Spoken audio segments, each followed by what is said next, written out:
Even by North Korean standards, Rason is not exactly a tourism hotspot.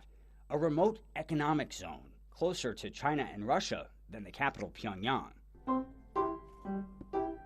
Rason is known for its shoe factory and banking system. There's also a textile factory and sea cucumber breeding farm.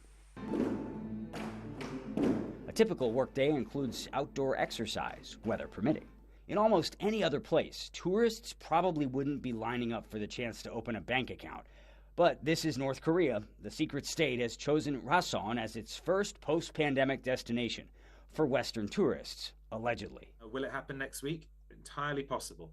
But will it be delayed? Entirely possible. Longtime tour operator Simon Cockrell knows there are no guarantees when it comes to North Korea. Simon's made nearly 200 trips. He says traveling there is not for everyone. You're choosing a highly restrictive time in a very complicated country on a trip that your family will be worried about. And some say for good reason. American college student Otto Warmbier was sentenced to 15 years of hard labor, accused of stealing a propaganda poster from his Pyongyang hotel.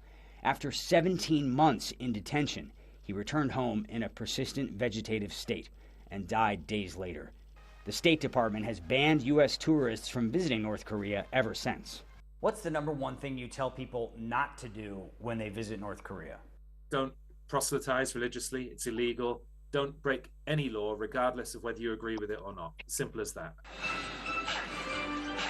Not as simple, for some anyway, the question, should tourists go? What do you say to critics who argue people's money is basically supporting a regime and its illegal nuclear program? It's not really supporting any of those things because the state of North Korea does not stand or fall on tourism revenue. If it did, it would no longer exist. For the past year, North Korea has only allowed Russian tourists to visit. Soon, maybe, a handful of visitors from the West, arriving just in time for one of North Korea's biggest holidays, the late Kim Jong-il's birthday. For now, only a handful of Western tourists are expected to be allowed back in if this happens.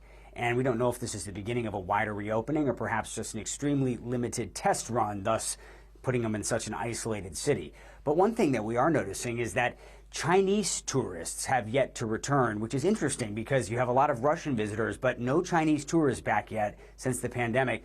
Some say that may be a sign of Beijing's growing displeasure with Pyongyang's deepening ties with Moscow. Will Ripley, CNN, Taipei.